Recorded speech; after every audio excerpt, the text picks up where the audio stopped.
መንፈሳዊ ጥረት ባለበት ቦታ ሁሉ የጠላት ዲያብሎስ ፈተና አለ። የኔታ አባ ገብረ ኪዳን ሲናገሩ የሆነ ጊዜ ላይ ጸልይ ጸልይ የሚል እርኩስ መንፈስ አለ አሉ። ጠላት ዲያብሎስ ጸልይ ጸልይ ብሎ ሊፈትን ይችላል። ጸልይ ጸልይ ብሎ የሚፈትን እርኩስ መንፈስ አለ። አሁን መቼስ ጸልይ መጥፎ ነገር ሊሆን አይችልም አይደለ? ጠላታችን ዲያብሎስ ግን ሊፈትነን ሲሻ ጸልዩ ሊለን ይችላል። ሊፈትነን ሲፈልግ ጸልዩ ብሎ ሊፈትነን ይችላል። ቁም ነገሩ የተነገረው ነገር ጥሩ መሆኑ ብቻ አይደለም፣ ምንጩ ከየት ነው የሚለው ነገርም ጭምር። ምንጩ ከየት ነው የሚለው በጣም ወሳኝ ጥያቄ ነው። በየገዳማቱ በየጸበል ቦታው ስትሄዱ በሰንበት ቀን እየመጡ ተነስ ስገድ የሚሉ ርኩሰ መናፍስት የሉ? አርሴማ 41 ስገድ ብለሃለች፣ ሚካኤል 60 ስገድ ብለዋል ይሏል መጥተው። መስገድ ጥሩ ነገር ነው። በሰንበት ቀን ግን አሰግድ በኤክሳይ አትስገዱ ብለናለች አይደለ? እንደው ሰሞኑን የሆኑ መምህር ይሰገዳል እያሉ ነበር መሰለኝ። ስርዓተ ቤተክርስቲያን የሚያዘው በሰንበት ቀን ወይም እንደ ሰንበት በምናከብራቸው በግዝት በዓላት መስገድ እንደማይቻል። ሰይጣን ይመጣና ግን አርሴማዊ ቅዱስ ሚካኤል ወይ እንትና የሚባል ቅዱስ እኔን አዞኛል ስገድ ይልሃል። አሁን ስገድ መቼስ ሂድና ኃጢአት ስራ ቢል ሂድ አጭስ ተብለሃል፣ ሂድ ዝሙት ፈጽም ተብለሃል፣ ትጠራጠራለህ። እንዴ እግዚአብሔርማ እንደዛ አያዘኝም ትላለህ። አሁን ግን ስገድ የተባልከው ስገድ ጥሩ ነገር ነው፣ መስገድ ጥሩ ነገር ነው። ግን አያችሁ ምንጩ ሰይጣን ነው። ሰይጣን ደግሞ መቼም ቢሆን ለእኛ ጥሩ ነገር እናስበው ጥሩ ነገር አይናገርም። በሆነ መንገድ ከእግዚአብሔር ላይ ያጣላን ካልሆነ ሰንበትን እንድትሽር በሰንበት ቀን መጥቶ ስገድ ዝለል ይልሃል ማለት ነው። ስለዚህ ጥያቄው ፌር ነው ፌር አይደለም እውነተኛ ነው ትክክለኛ ሳይሆን ሲጀመር ምንጩ ከየት ነው ከማን ነው ብሎ መጠየቅም ጥሩ ነው። ማን ነው ይሄን ሐሳብ እያመጣ ያለው ይሄን ጥያቄ እየጠየቀ ያለው ማን ነው ብሎ መጠየቅ ተገቢ ነው ለክርስቲያን ማለት ነው። ምንም ያክል ጥሩ ቢሆን ምንም ያክል በጎ ቢመስል ከጠላት ዲያብሎስ የሚመጣ ማንኛውም ሐሳብ ጥሩ አይደለም። ምንም ያክል በጎ የሚመስል ሐሳብ ከሰይጣን ከመጣ በቃ ጥሩ አይደለም።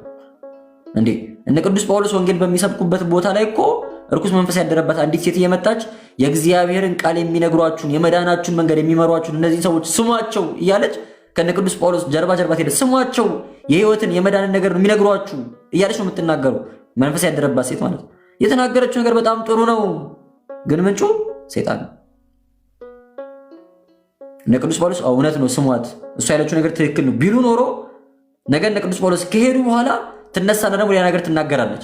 ከዛን ሰዎች እቺ እኮ እነ ቅዱስ ጳውሎስ የመሰከሩላት ሰው ናት እያሉ እሷ የምትነግራቸውን ክፉ ቃል እየሰሙ ይኖሩ ነበር ማለት።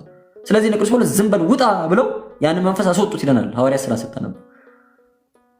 ምንጩ ሰይጣን ከሆነ የተነገረው ነገር ምንም ያክል እውነት ቢሆን ምንም ያክል ጥሩ ቢመስል ምንጊዜም ልንሰማው ልንቀበለው አይገባም ማለት ነው።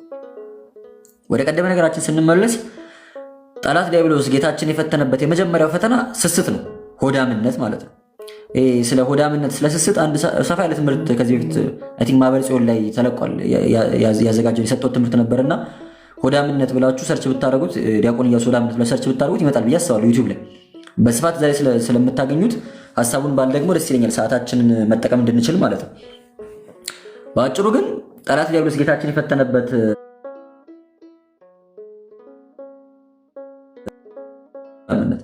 ጌታችን ይህንን የሆዳምነት የስስት ፈተና ግሉተን የምንለውን ማለት ነው በትዕግስት ነው ያሸነፈው፣ በመታገስ ማለት ነው።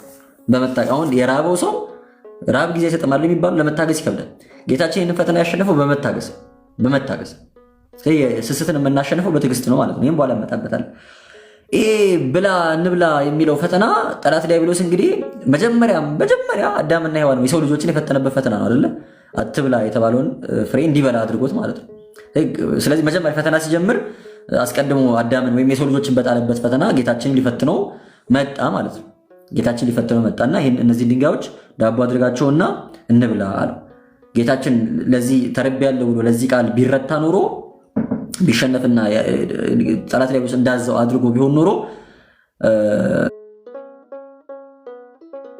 ዛሬ ጌታችን አሸነፈ ብለን ለመናገር አንደፍርም ነበር። ጌታችን ግን አይ ሰው ከእግዚአብሔር አፍ በሚወጣ ቃል እንጂ በእንጀራ ብቻ አይኖርም ብሎ ይህንን የሆዳምነት የስስት ፈተና በትዕግስት አሸነፈው፣ ድል አደረገው ማለት ነው።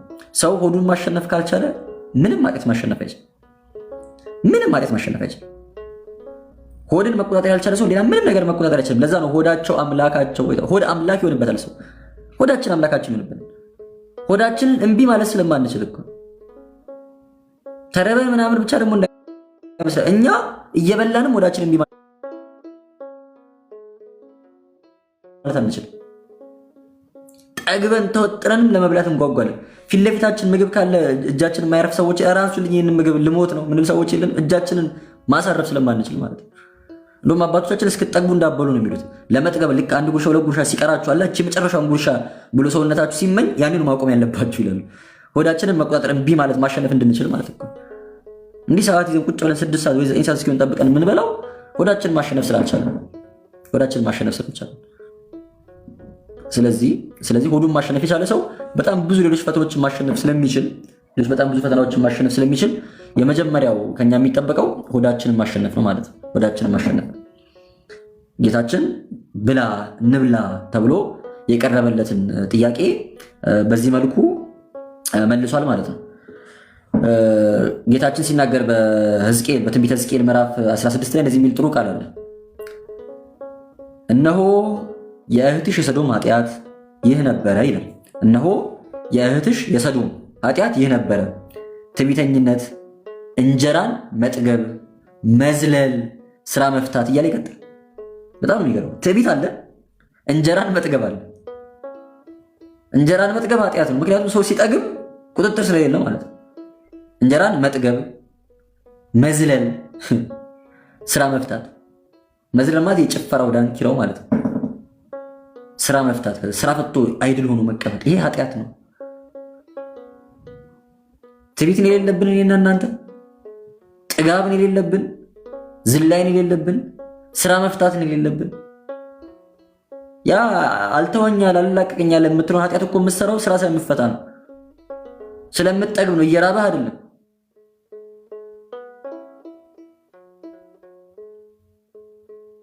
እግዚአብሔር አምላክ በቸርነቱ ይጎብኝ ሁላችንን፣ በምሕረቱ ይጎብኝ።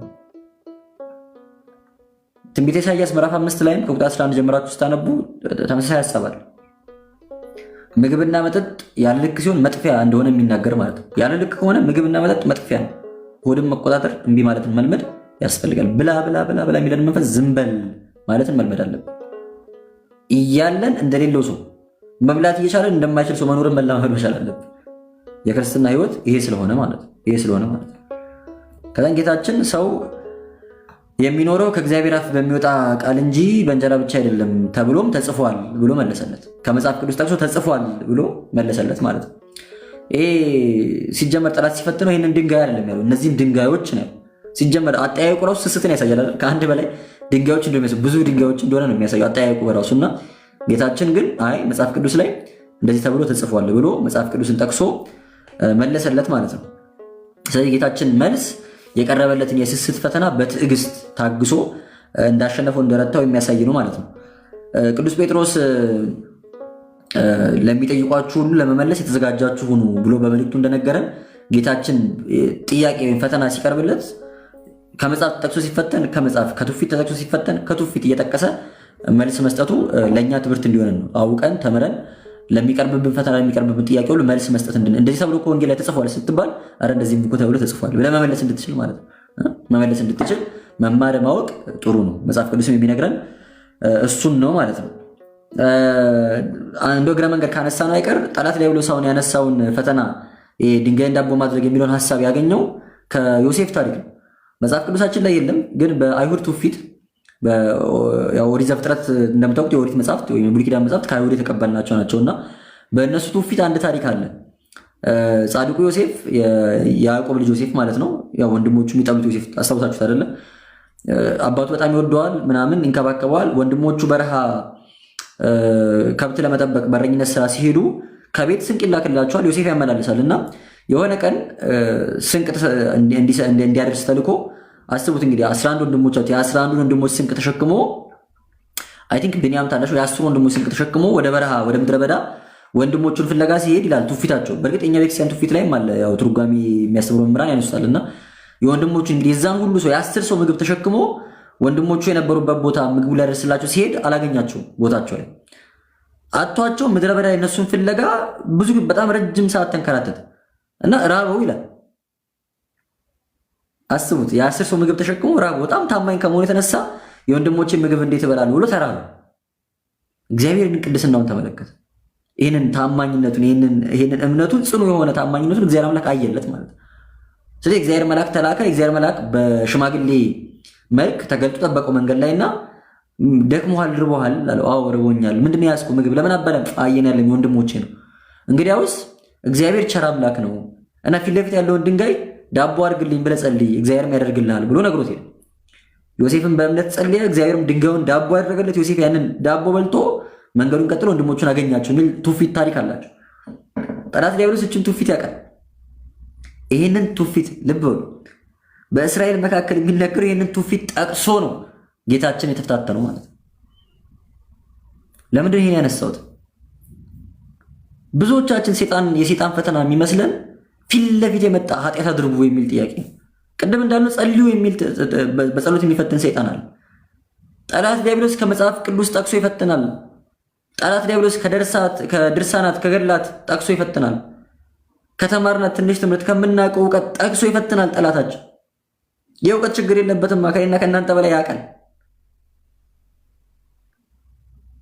የመጽሐፍ ቅዱስን ጥቅስ ለኃጢአት የምንጠቀም ስንቶቻችን?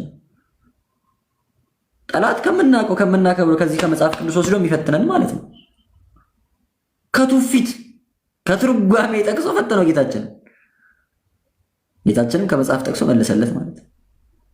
እና ሰይጣን ሁሌ በኃጢአት ብቻ የሚፈትነው። እሺ በጎ ነገሮችን ስትመለከቱ እንደው ቆም ብላችሁ መጸለይ፣ ምን ይጠቅመኛል ያንጻሉ ብሎ ማሰብ፣ ራስን መጠየቅ፣ ፈቃድ እግዚአብሔርን መጠየቅም መልመድ ጥሩ ነው። ሰው ከእግዚአብሔር አፍ በሚወጣ ቃል እንጂ በእንጀራ ብቻ አይኖርም አለ ጌታችን። አሁን ይህንን ተርጉም ካልን በጣም ረጅም ሰዓት ልንፈጅ ነው። ሰዓታችን ደግሞ በጣም ይሄዳል። ዝም ብዬ ከላይ ልንገራችሁ። ትርጓሜ በጣም ብዙ ቦታ ስለተነገረ ይሄ ኃይለ ቃል ኦንላይን በጣም ብዙ ትምህርቶች ታገኛላችሁ። ከእግዚአብሔር አፍ የሚወጣ ቃል እንጂ ማለት አንደኛ ቃል እግዚአብሔር ነው፣ ትምህርት ነው። ሰው በእግዚአብሔር ቃል በትምህርት እንጂ እንደው በመብላት በመጠጣት ብቻ አይኖርም ማለት ነው ብለው ተርጉሟል አባቶቻችን። ሁለተኛ ከእግዚአብሔር አፍ የሚወጣ ቃል የተባለው ራሱ አካላዊ ቃል ኢየሱስ ክርስቶስን መብላት ነው። የክርስቶስ ስጋውን ደሙን ማለት ነው። አካላዊ ቃል የተባለ ጌታችንን ስጋውን ደሙን በመብላት እንጂ በእንጀራና በወጥ ብቻ አይኖርም ሲል ነው ብለዋል አባቶቻችን። ሶስተኛው ከእግዚአብሔር አፍ የሚወጣ ቃል የተባለ ጾም ነው። ምክንያቱም እግዚአብሔር አምላክ ለአዳምና ለሔዋን የሰጣቸው የመጀመሪያው ትእዛዝ ጾሙ ነው አይደል? አትብሉ ነው፣ ከምግብ መከልከል ነው። እና ሰው በጾም ጭምር እንጂ እንደው በመብላት በመጠጣት ብቻ ራሱ አይኖርም ብሎ በሕይወት የሚኖረው በመጾም ጭምር እንጂ በመብላት ብቻ አይደለም ብሎ ጌታችን አስተምሮታል ብለው ቅዱሳን አባቶቻችን ይተረጉማሉ ማለት ነው። ይህን በዚሁ ቋጭ ሰዓታችን ለመጠቀም ከዛ ይህን የመጀመሪያውን ፈተና ጌታችን በትዕግስት ሲያልፈው ጠላት ዲያብሎስ ሁለተኛውን ፈተና መጣ። ይሰማችኋል? ድምፅ ያላችሁ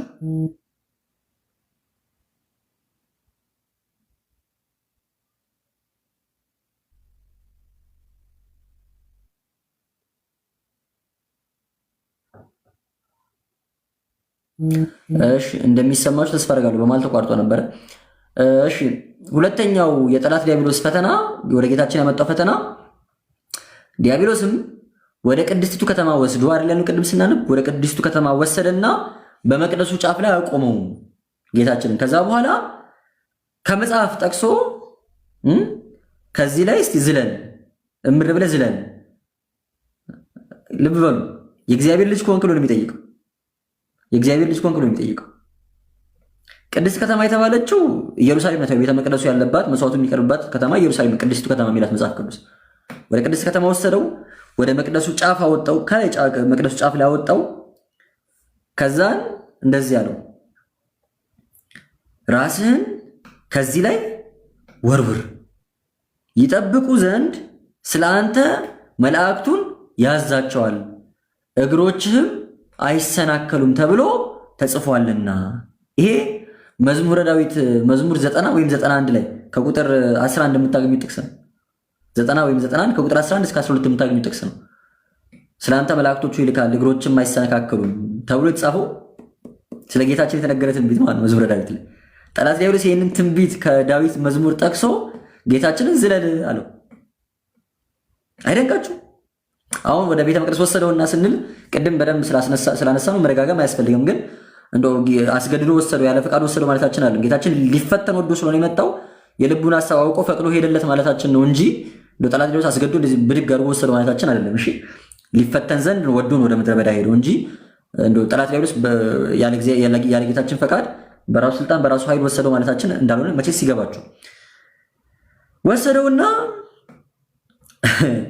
አሁን ጠላት ዲያብሎስ ሲፈትነው ጌታ እንደሆነ አውቆ አይደለም። ቅድም እንዳልነው አይደል እውነት እግዚአብሔር ልጅ ኮንክ ያለ ሩቅ ክብር ይግባውና ጌታችንን የተራቆተ ሰው እንደኛ ተራ ሰው አድርጎ አስቦ ነው እየፈተነው ያለው።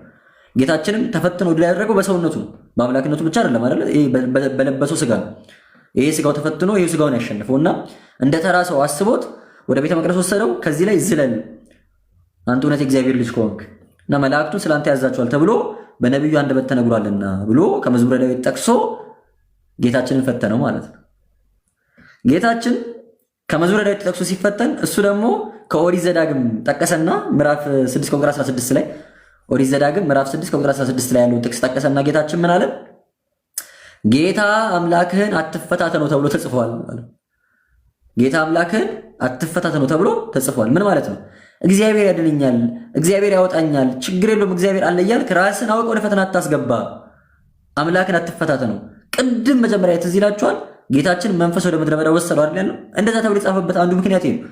በራሱ ሄደ ከማለት መንፈስ ወሰደው ገብቶ ራሱ ወደ ፈተና አስገባ እንዳይባል ማለት ነው። ግን ያው ሐሳቡ ይገባችኋል ብዬ አስባለሁ።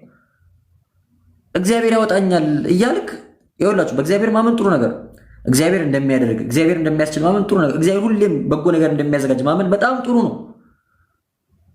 የእግዚአብሔርን በረከት የእግዚአብሔርን እጆች የምንጠብቀው ግን የራሳችንን ድርሻ ደግሞ እየተወጣን ትዝ አይላችሁም? ድርሳነ ሚካኤል ላይ ሁሌ የሚነበበው ታሪክ ያ ጧት ጧት በየቀኑ እየተነሳ ወደ ቤተክርስቲያን እየሄደ ሚካኤል ሆይ ባርከኝ፣ ኑሮዬን ባርክልኝ፣ ሀብቴን ባርክልኝ እያለ የሚጸልየው ሰውዬ ቅዱስ ሚካኤል መጥቶ ኧረ ምን ልባርክልህ? እሺ ስራና እኔ ስራን ባርክልሃለሁ፣ ድካምን ባርክልሃለሁ፣ በባዶ ሜዳ ምን ልባርክልሃለሁ አይደል የሚለው።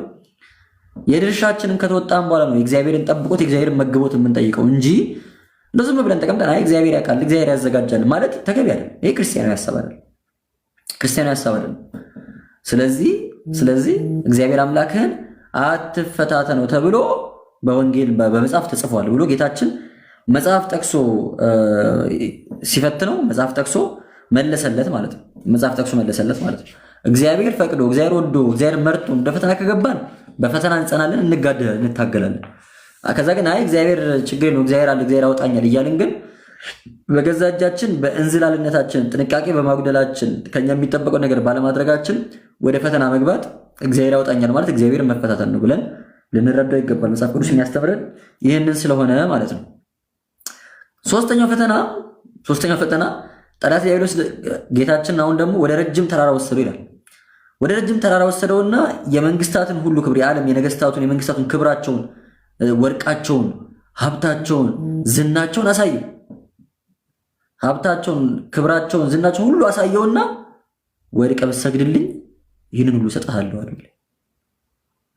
አይደንቅም? ወድቀህ ብትሰግድልኝ ይህንን ሁሉ ሀብት፣ ይህንን ሁሉ ክብር፣ ይህንን ሁሉ ዝና እሰጥሃለሁ አለ። ይህንን ሁሉ ዝና እሰጥሃለሁ። ማን እንደሚፈትን አላወቅም። የፈጠረውን አምላክ አምልከኛል፣ ይውደቅልኛል። የመጀመሪያው ፈተና እንብላ ወይም ድንጋዩን ዳቦ አድርጎ የሚለው ፈተና ስስት ነው ብለናል አይደለም? ሁለተኛው ፈተና ትዕቢት ነው። አይ እግዚአብሔር መላእክት ለኔ ይታዘሉ፣ እነሱ ይጠብቁኛል፣ ይንከባከቡኛል ብለህ ዝለል ስትባል ይህ ትዕቢት ነው። ጌታችን ትዕቢትን በትህትና አይደለ እግዚአብሔር አትፈተኑ ተብሏል ብሎ በትህትና መለሰው። ሶስተኛው ፈተና ፍቅረ ነዋይ ነው። የገንዘብ ፍቅር ማለት ነው፣ የሀብት ፍቅር። አሁን ብዙዎቻችን የሚመለከት እኮ ነገር ነው። ምን ያክሎቻችን ስለ ገንዘብ ስለ ሀብት ብለን እግዚአብሔርን ተወን? መቼስ እንጀራዬ ነው ምን ይሻላል እያልና እንጀራዬ ነው ልጆቼን የማሳድግበት ነው ኑሮዬን የማቀናበት ነው ብለን እግዚአብሔርን በሚቃረን ህይወት ውስጥ ኖርን። ሚኒንግ ፈቃድ እግዚአብሔርን እምቢ ብለን ጠላት ዲያብሎስ የሚወደው ነገር አደረግን ማለት ነው። ከዚህ በላይ ወድቆ መስገድ አለ? የግድ እኮ ፊዚካል መሆን የለበትም። የግድ በጉልበታችን በግንባራችን መሆን የለበትም።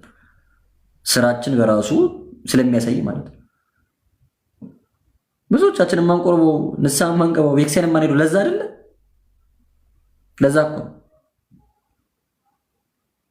አዎ ኃጢአት በደልን ተለማምደን አይ አሁን ኑሮዬ እስኪስተካከል መስመር ቦታ እስኪይዝልኝ ድረስ መሄድ አልችልም፣ መቁረብ አልችልም፣ ንስሐ መግባት መጸለይ አልችልም።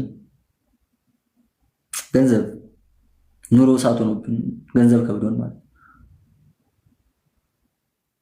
ወድቀ ብትሰግድልኝ ይህንን ሁሉ እሰጥሃለሁ። አቡሃ ለሐሰት የውሸት አባት የተባለ ጠላት ዲያብሎስ፣ የውሸት አባት የተባለ ዲያብሎስ በስስት በትዕቢት ሊረታው ሊያሸንፈው ባይችል ቢያቅተው ደግሞ በፍቅረ ነዋይ በገንዘብ ሊያሸንፈው መጣ ማለት ነው። በፍቅረ ነዋይ በገንዘብ ሊያሸንፈው ሞከረ ማለት ነው። ወድቀ ብትሰግድልኝ ሁሉ እሰጥሃለሁ።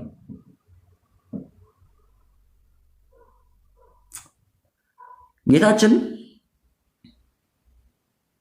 አንተ ሰይጣን ከአጠገቤ ሂድ፣ ዞር በል፣ ለእግዚአብሔር ስገድ፣ እርሱን ብቻ አምልክ ተብሎ ተጽፏልና። ዞር በል። አባ እንጦንስ የሚባለው አባት ሲናገር ጌታችን የሰጠን ትልቁ ስጦታ ነው ዞር በል የሚለው ቃል። ዞር በል ብለን ጠላትን ዞር ማድረግ መቻል ጌታ የሰጠን ትልቁ ስጦታ ነው ማለት። ዞር በል ብለን ጠላታችን ዞር ማድረግ መቻላችን ትልቅ ስጦታ ነው። ቅድም ያልነው ሐዋርያው ቅዱስ ያዕቆብ በመልእክቱ ጠላት ዲያብሎስን ተቃወሙት ከእናንተም ይሸሻል እንዳለ፣ ዞር በል ስንለው ይሸሻል። ቀላል ስልጣን እኮ አይደለም የተሰጠ። አትፈታተነኝ፣ ዞር በል፣ ለእግዚአብሔር ለአምላክ ስገድ፣ እርሱን ብቻ አምልክ። ልብ በሉ፣ ለእግዚአብሔር ብቻ ስገድ አይደለም ያለው፣ ለእግዚአብሔር ለአምላክ ስገድ፣ እርሱን ብቻ አምልክ ነው። ብቻ የምትለው ቃል አምልኮ የተነገረችው ያው ብዙ ጊዜ ስለምትነሳ በየነገረ መንገድ ያነሳል ብሎ ፍቅረ ነዋይን በጸሊያ ነዋይ ገንዘብን በመናቅ በመጥላት ድል አደረገው ማለት ነው። አሸነፈው ማለት ነው። ምንም ያክል ህይወት የከበደን የጎደለብን ቢመስለን መቼስ ሁላችንም ጎሎብናል አይደል? ምንም ያክል የተጨነቀን ያጣን ቢመስለን እግዚአብሔርን እስኪያሳጣን ድረስ ለጠላት ዲያብሎስ እስክንሰግድ እስክንወድቅለት ድረስ በህይወታችን ትልቅ ቦታ ቁልፍ ቦታ እንዳይዝ መጠንቀቅ አለብን። በእውነት እግዚአብሔር ቸር ነው። የሚጠቅመን ከሆነ ከመስጠት ወደኋላ አይልም። ወደሱ የሚያቀርበን ህይወት የሚሰጠን ከሆነ ማለት ነው። ግን እኛ ነገሮችን በራሳችን ለመፍታት በምናደርገው ጥረት እግዚአብሔር ያዘጋጃል፣ እግዚአብሔር ይፈታል የሚለውን እምነታችን ጎሎ ሁሉን ነገር በራሳችን ለመፍታት በምናደርገው ጥረት ውስጥ እግዚአብሔርን እስከማጣትና ገንዘብ ጌታ እስኪሆንብን ጌታችን ለሁለት ጌታ መገዛት የሚቻለው የለም፣ ወይ ገንዘብን ወይ ጌታችሁን ምረጡ፣ አንዱን መተው አንዱን መቀበል ግድ ነው፣ ለሁለቱም መገዛት አይቻልም እንዳለ ጌታ አንተን ለዛኛው እንዳንገዛ ነው። መጠንቀቁ አይከፋም ነው። መጠንቀቁ አይከፋም። ትልቁ መልእክታችን ትልቁ ሐሳባችን እሱ ነው። ጌታችን ጠላት ዲያብሎስን መገሰጽ የምንችልበት ስልጣን ሰጠን። ገሰጸው፣ ዞር በል ከአጠገቤ ሂድ አለ። እኛም ዛሬ ጠላታችንን ከምንቃወምባቸው የመጽሐፍ ቅዱስ ትላልቅ ኃይለ ቃላት አንዱ ዞር በል ከአጠገቤ ሂድ የሚል ከአጠገቤ ሂድ የሚል ጠላታችንን ዞር በል ከአጠገቤ ሂድ ብለን እንቃወማለን። አስተውላችሁ ከሆነ ግን ጌታችን አንዱንም ፈተና በተአምር ምናምን አይደለም ያሸነፈው። የሆነ ተአምር አድርጎ መብረቅ አውርዶ ምናምን አይደለም። እንቢ ብሎ ነው ያሸነፈው። እንቢ ብሎ ነው ያሸነፈው። ስለዚህ ሰይጣን ለማሸነፍ እኛም የሆነ ቅድስና የሆነ ድል አድራጊነት የሆነ ተአምር አድራጊነት አያስፈልገንም ማለት ነው። አያስፈልገንም ማለት ነው። እንቢ ማለት እንችላለን። ዞር በል ማለት እንችላለን ማለት ነው። እንችላለን ማለት ነው። ስለዚህ ከነዚህ ሶስት ያነሳናቸው ፈተናዎች ስስት፣ ትዕቢትና ፍቅረ ነዋይ አርእስተ ኃጣው ወይም የኃጢአት ስሮች ይባላሉ። ምን ሰራቸው የትኞቹንም ኃጢአቶች ሄደን ብንፈልጋቸው ሆነ ትሬስ ብናደርገው መንገዱን ከነዚህ ከሶስቱ ውጭ አይሆንም። ምንጩ ስሩ ከሶስቱ አንዱ ነው ማለት ነው። ዝም ብሎ ከሶስቱ ውጭ የሆነ ኃጢአት የኃጢአት ስሮች ናቸው። ወይ በጣም ትዕቢት ስላለብን ነው፣ ወይ የገንዘብ ፍቅር ውስጣችን ስለገባ ነው፣ ወይ ስስት ስላለብን ሆዳምነት ስላለብን። የብዙዎቹ ኃጢአቶቻችን ምንጮች እነዚህ ናቸው። ስስትን በትዕግስት፣ ትዕቢትን በትህትና፣ ፍቅረ ነዋይን በጸሊያ ነዋይ ወይም በመጥላት ገንዘብን በመጥላት በመናቅ ድል ማድረግ ማሸነፍ እንችላለን ማለት ነው። ማሸነፍ እንችላለን። ይሄ በጣም ትልቁ የአብይ ጾም ትምህርት ነው። አብይ ጾምን ስናስብ ሁሌ ልናስበው የምንችለው ማለት ነው። ኃጢአትን ማሸነፍ የምንችልበት ስልጣን ተሰጥቶናል። ኃጢአትን ማሸነፍ የምንችልበትን መንገድ ጌታችን አስተምሮናል። መቃወሚያ መሳሪያችን፣ መቃወሚያ ትጥቃችን፣ መታገያ መሳሪያችን፣ ትጥቃችን ተሰጥቶናል። እነዚህ አሁን ያወራናቸው ማለት ነው። ከዛ የመጨረሻዎቹ ጥቅሶች ይቀጥልና ምን ይላል? ጌታችን እንደዛ ሲለው ጠላት ዲያብሎስም ተወው፣ መላእክትም ሊያገለግሉት መጡ ይላል። ጠላት ዲያብሎስም ተወው፣ መላእክትም ሊያገለግሉት መጡ። በጣም የሚገርም እኮ ነው። እንደውም የሉቃስ ወንጌል ላይ ታሪክ ስታነቡ ጠላት ዲያብሎስም እስከ ጊዜው ድረስ ተወው ነው የሚለው። ለጊዜው ተወው ነው የሚለው። መቼስ መጨረሻ ላይ ተመልሶ በመስቀል ላይ ሲፈትነው ስላየን ማለት ነው። ለጊዜው ተወው ነው የሚለው። ምን ማለት መሰላችሁ? ዛሬ በሰይጣን ተፈትነን ታግለን ድል አድርገን አሸንፈን ዞር ብለን ነው ሳንወድቅ ሳንበድል ብንቀር ዛሬ መሸነፋችን ጠላት ማሸነፋችን ጠላት ዲያብሎስ ለጊዜው ለዛሬ እንዲተወን ነው እንጂ የሚያደርገው ከዚህ በኋላ እንዳይመጣ አያደርገው።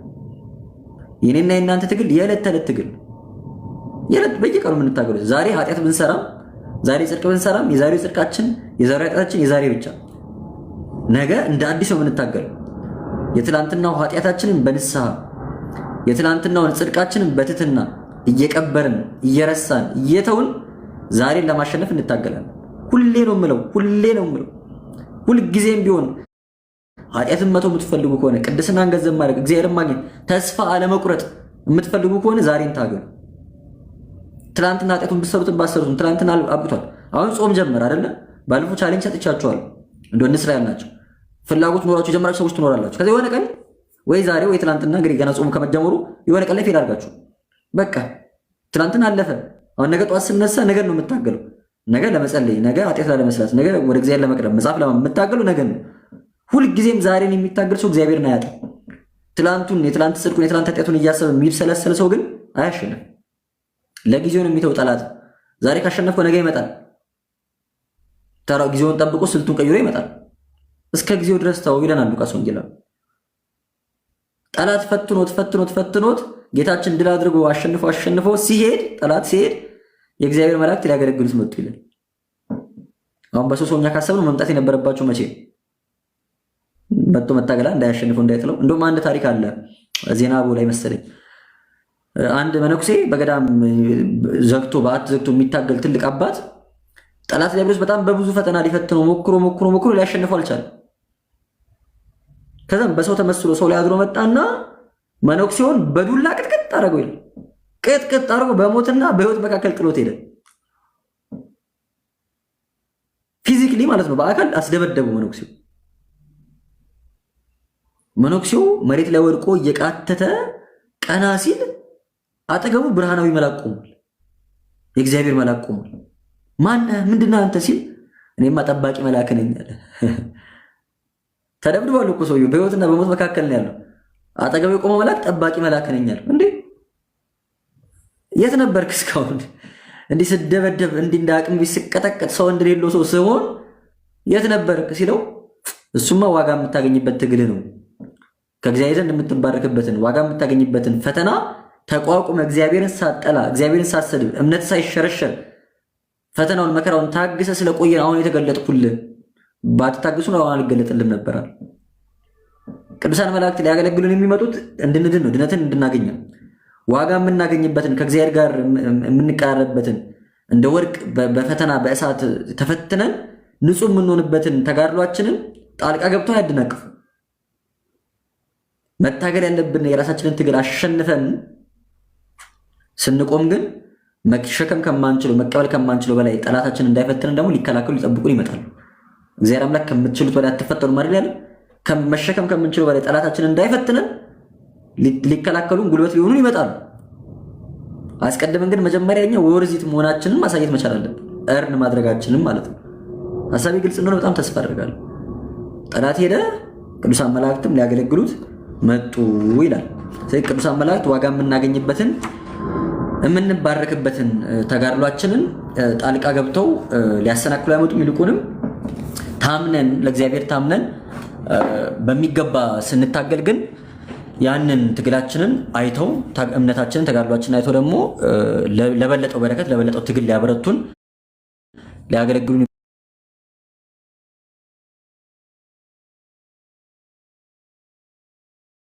ይመጣሉ ብለው ቅዱሳን አባቶቻችን ያስተምሩናል ማለት ነው። በእውነት ስለነበረን ጊዜ እግዚአብሔር አምላካችን ስሙ የተመሰገነ ይሁን። ስለ ጌታችን ጾም ትንሽም ቢሆን ጥሩ ነገር እንዳገኛችሁበት ተስፋ አደርጋለሁ። እድል ልስጣችሁና ጥያቄዎች ዛሬ በተማርነው ላይ ጥያቄዎች ካሏችሁ መልስ ትሰጡናላችሁ። ከዛ በኋላ እነሱን መልሰን እንለያያለን ማለት ነው። ገስት ላይ ብዙ ሰዎች አላችሁ። 8 ሰው ይታየኝ፣ 7-8 ሰው አለ። ገስት ስለማልቀበል ይቅርታ ምናልባት ለወደፊት ትንሽ ድፍረት ሳገኝ ቀበላችሁ ይሆናል። ጥያቄዎቻችሁን በኮመንት ብታስቀምጡ ግን ያኔ እንትን ማለት እንችላለን፣ መመለስ እንችላለን።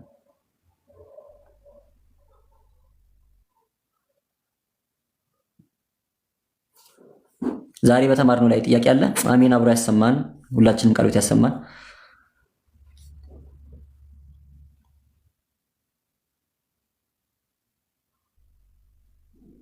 አሜን አሜን። ሁላችንም ቃሎት ያሰማን፣ አብሮ ያሰማን።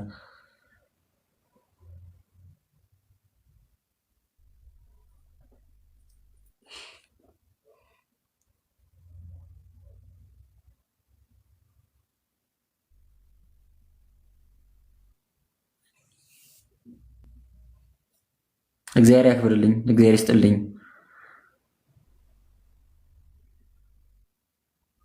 አሜን። ስለዚህ ዛሬ በተማርነው ላይ ጥያቄ ያለው ሰው ያለ አይመስለኝም። እስካሁን የቀረበ ጥያቄ የለም።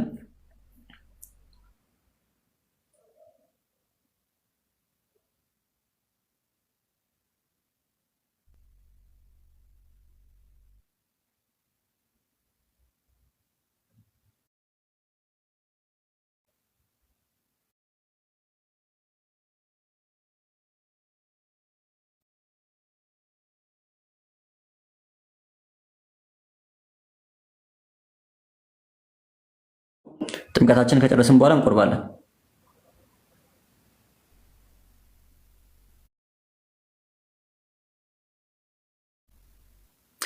ፈተናው እንዴት ነው መቋቋም የምንችለው? ሃው ካን ዩ ሃንድል ዘ ቴምፕቴሽን የሚል ጥያቄ መጥቷል። እስካሁን ስናወራ የነበረው እሱን ነው። የመጀመሪያው እግዚአብሔር አምላክ ወደ ፈተና እንዳያስገባን እንዲያሸንፈን መጸለይ ያስፈልጋል። እሱ ግድ ነው። እግዚአብሔር እንዲያስችልን በጣም መጸለይ ያስፈልጋል። ከዛ በኋላ ከንስሐ አባት ጋር እየተመካከሩ ፈተናዎቻችንን ትራክ ማድረግ ነው። ለምሳሌ የትኛው ፈተና ምን አይነት ነገር ሲገጥመኝ ነው የሚመጣው የሚለውን ነገር ካወቅም በኋላ ራሱ ፈተናውን ከመታገል ይልቅ ወደዛ ፈተና የሚያደርሱን መንገዶች አርቆ የማጠርና እነሱን የመታገል ስራ ነው መስራት ያለብን። ብዙዎቻችን አክቹዋሊ በጣም ሆነን ከአቅማችን በላይ ተፈትና አይደለም ኃጢአት የምንሰራው አይደል? ራሳችን በራሳችን ላይ ያመተነው ነው። በቃ ስራ ስንፈታ ስንቦዝን ስንቀመጥ ምናምን ኃጢአቱ ራሱ ሳይፈትነን እኛ ራሳችንን ፈትነን ወደዛ ውድቀት የምንገባውና እንደዛ ምን ደግሞ ስራ ስንፈታ አይደለ? ከእግዚአብሔር ስንርቅ ጾም፣ ስግደት፣ ቃል እግዚአብሔር መማር የመሳሰሉ ነገሮች ሲኖሩና ስራ ሳንፈታ ስንቀር አእምሯችን ስራ ፈቶ ኃጢአት እንዲያስብ ድል ማንሰጠው ከሆነ ድል እናገኛለን። ሞር ለማሸነፍ ቴምፕቴሽኑን ለመቋቋም ማለት ነው። ለካህን ኃጢአት መናዘዝ ግድ ነው ወይ? ሁሉንም ኃጢአታችንን አዎ፣ የምንደብቀው ምናምን ኃጢአት የለንም። ለካህን የማናዘው ኃጢአት የለንም። በጣም በዝርዝር ነው የምናዘው። እንዴት ነው የምናገረው የሚለውን ግን እንደ ካህኑ ስለሚለይ ካህኑ እያማከረ እንዳትሰነካከል እንዳትወርቅ መላእክቱን ስላንተ ያዝላቸዋል ተብሎ ተጽፏል። ስለዚህ ራስን ወርውር ብሎ ጌታችን ፈትኖታል። ጥቅስ እየጠቀሰ ሰይጣን ሊፈትነን ይችላል ማለታችን።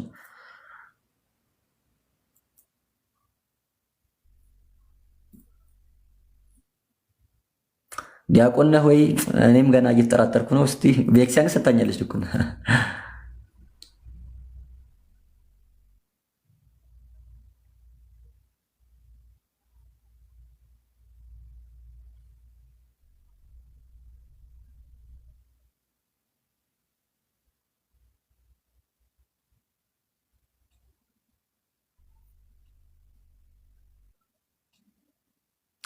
የግዝት በዓላት የሚባሉት የማይሰገድባቸው በ12 የቅዱስ ሚካኤል በዓል፣ በ21 የእመቤታችንና በ29 የባለ ወልድ በዓላት ናቸው።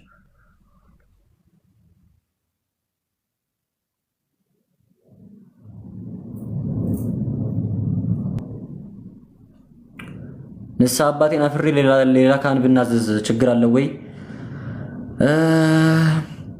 ማን ነው የምናታልለው? ማን ነው የምናታለው? እዚህም እዛም ያሉት ካህን ናቸው። ለራስ ንስሐ አባት መናዘዝ ነው የሚሻለው። ሌላ አባት ፍለጋ ገዳም ለገዳም መንከራተት ክርስቲያናዊ አይደለም። ስላድነው ምናምን ኃጢአት ሲሰራ የምታዩትን ሰው ሁሉ ዝም አትበሉት። ከኃጢአቱ እንዲመለስ ንገሩት። ተደባደቡ ማለት አይደለም፣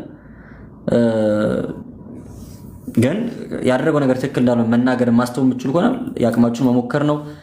ኃጢአቴን ልናዘዝ ስል ይጠፋብኛል፣ ጽፈህ መሄድ ትችላለህ። አስበበት ቀድመህ ጽፈህ መሄድ ትችላለህ።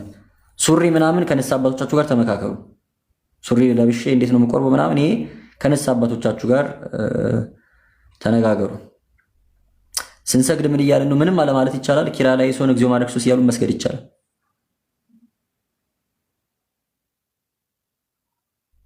የስ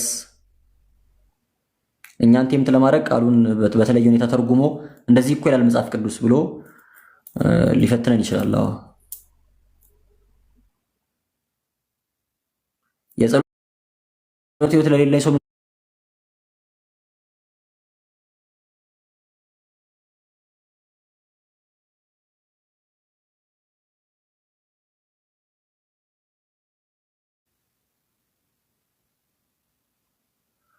ሰው ዛሬ ቆርቦ ነገ ኃጢአት ቢገጥመው ምን ማድረግ አለበት? ህልመ ሌሊት ምናምን ኃጢአት አይደለም፣ ግን ምንም ችግር የለውም።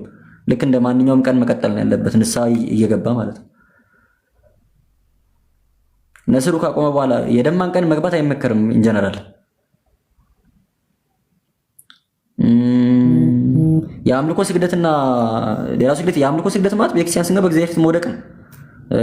ጸሎት ከመጀመራችን በፊት ሶስቴ ጸሎት ከጀመርን በኋላ ሶስቴ ይሰገዳል፣ ሰባቴ ምናምን። ይሄ አምልኮ ስግደት ምናምን እንላቸው ናቸው።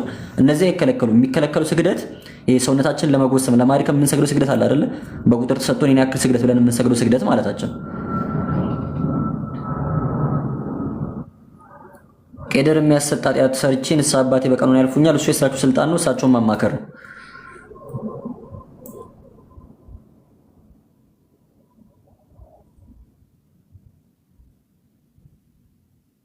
መጽሐፍ ቅዱስ ለማጥናት ከየት እንድንጀምር ትመክራለህ?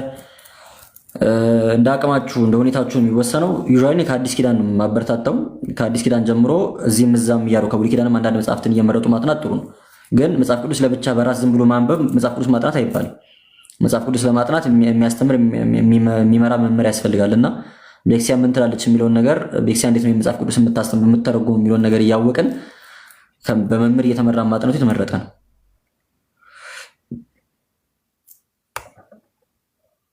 ቆርቤ ውሃ ነካኝ። 55 ቀን የምንጾመው ለምንድን ነው? 40 ቀን የጌታችን ጾም ነው። ጌታችን 40 ቀን ስለጾመ ማለት ነው። ከዛ ግን ከጾሙ በፊትና በኋላ የሚጨመሩ ጾሞች አሉ። አሁን የጾምንበት የመጀመሪያው ሳምንት ጾመ ሕርቃል የዝግጅት ጾም በመባል ይታወቃል። አብይ ጾምን ለመቀበል በጾም የምንዘጋጅበት ጊዜ ነው። የሕርቃልን ታሪክ አስበን የምንጾምበት ጊዜ ነው የመሳሰሉ። መጨረሻ ላይ ደግሞ ጾመ ሕማማት ደግሞ አለ። የጌታችንን መከራውን ስቃዩን አስበን የምንጾሙ ጾም ማለት ነው። እነዚህ ሁለቱ ሲጨመሩበት ቁጥሩ ከፍ ይላል። አንደኛ። ሁለተኛ ደግሞ በ40 ቀን ውስጥ የማንጾማቸው ቀናት አሉ አይደለ? የቅዳሜና እሑድ ከምግብ አንከለከልም። ያው ከጥሉላት እንከለከላለን እንጂ ቁርስ መብላታችን ስለማይቀር እነዚህ 40 ቀን አይሞላም ማለት ነው። ቅዳሜና እሑድ ሲቀነሱ። ስለዚህ እነሱንም ለማካካስ ወደ 55 ቀን ተገፍቷል ማለት ነው።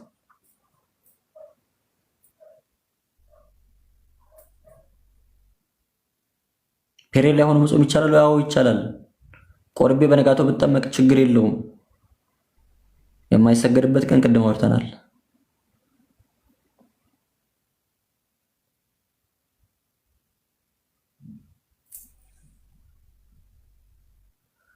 ጌታን የገነዘው ዮሴፍ የትኛው ነው ሲባል የጌታችን አባት ዮሴፍ አይደለም። የእመቤታችን እጮኛ ተደርጎ የተመረጠው ዮሴፍ ሳይሆን የአርማትያሱ ዮሴፍ ነው። ሌላ ዮሴፍ ነው። አርማትያስ ከሚባል አካባቢ የመጣ ባለጸጋ የነበረ ሹመኛ የነበረ ዮሴፍ ማለት ነው።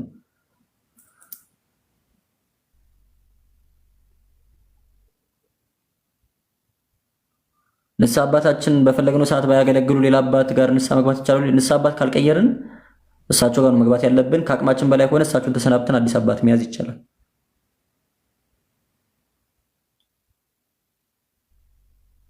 ነፍሰ ጡር ነኝ ባልጾም ችግር አለ ወይ? ችግር የለውም። ግን ከንስሐ አባት ጋር ተመካክራችሁ ነው። በራሳችን ሳንወስን ለንስሐ አባታችን አሳውቀን ቀኑና ሰጥቶ ሌላ ቀኑና ተቀይሮልን በጾም ፈንታ የምናደርገው ነገር ማለት ነው። ቅዳሜና እሑድ አንሰግድም።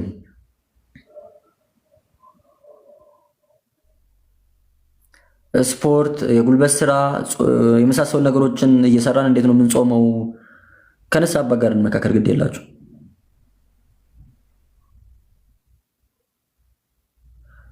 አሁን በሰንበት ቀን በሚካኤል ቀን በምናምን ቀን ሲሆን ከ11 ሰዓት በኋላ አሁን ለምሳሌ ዛሬ ሚካኤል ነው አይደል? ከ11 ሰዓት በኋላ መስገድ እንችላለን። ከዛም በ11 ትላንትና ደግሞ ከ11 ሰዓት በኋላ መስገድ አንችልም። ያው እንደ ሚካኤል ስለሚቆጠር ለአምልኮ ለጸሎት ሲሆን ባለፈው ወርተናል አይደለ? ለአምልኮ ለጸሎት ሲሆን ከ11 ሰዓት በኋላ እንደነገር ስለሚቆጠር ስግደት ምናምን ነገር ያው የጸሎታችን የአምልኳችን አካል ስለሆነ ከ11 ሰዓት በኋላ እንደነገር የሚቆጠር። ስለዚህ በ11 ማታ ከ11 ሰዓት በኋላ መስገድ አንችልም። ዛሬ በ12 ማታ ግን አሁን መስገድ እንችላለን ከ11 ሰዓት በኋላ። ቅዳሜና እሑድም እንደዛ ዓርብ ማታ ከ11 ሰዓት በኋላ መስገድ አንችልም። እሑድ ማታ ከ11 ሰዓት በኋላ ግን መስገድ እንችላለን። የሕርቃል ታሪክ ሰፊ ነው። ሌላ ጊዜ በደንብ እንማረዋለን። መዝሙረ ዳዊት እንዴት ልለማመድ፣ እንዴት ልጸልይ፣ እነዚህም ባለፈው ሳምንት በስፋት አውርተናቸዋል። ዛሬ ደግሞ መነካካት አንችልም። ይቅርታ።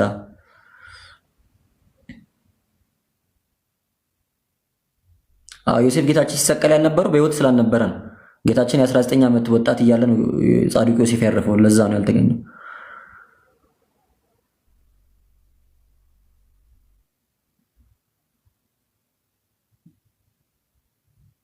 አይበቃንም ለዛሬ አይደለም። ቀን 11 ሰዓት ለሊት ሳይሆን ቀን 11 ሰዓት ማታ ከ3 ሰዓት በፊት ነው እራት የምንበላው የምንጾም ከሆነ።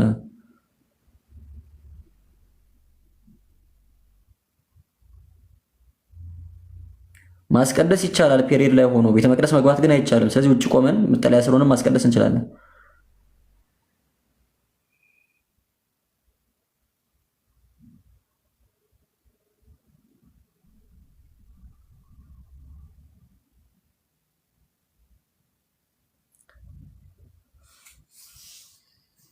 ጠዋትና ከሰዓት መቁረብ ምንም ልዩነት የለውም። ቅዳሴ ባለ ሰዓት ሁሉ መቁረብ እንችላለን።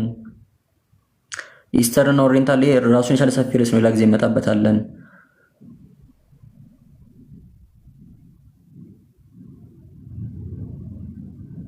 ላይ የምንገባው እግዚአብሔር ከረዳን ሁሌ ሐሙስ ሐሙስ ነው። ሐሙስ ሐሙስ ማታ 3 ሰዓት ላይ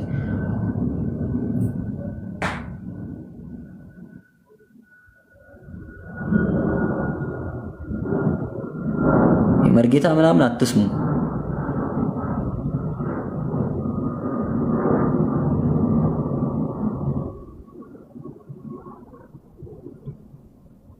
እሺ ስለነበረን ጊዜ እግዚአብሔር አምላካችን ስሙ የተመሰገነ ይሁን። ብዙ ሰዓት ወስደን ተወያይተናል። የሰማነውን ቃል የምንጠቀምበት ፍሬ የምናፈራበት እንዲያደርግልኝ እግዚአብሔር አምላካችን ቅዱስ ፈቃዱ ይሁንልን። ድካማችንን፣ ጾማችንን፣ ጸሎታችንን በብሩህ ተስፋ ሳትቆርጡ ሳትደክሙ ይህንን የጾም ጊዜ ለመባረክ ፍሬ ለማፍራት ከእግዚአብሔር ጋር ለመገናኘት እንድትጠቀሙት በእግዚአብሔር ስም አሳስባለሁ። እግዚአብሔር አምላክ ቸርነቱን ምሕረቱን አብዝቶ እስከዚህ ሰዓት እስከዚህ ችለት ስላደረሰን ስሙ የተመሰገነ ይሁን።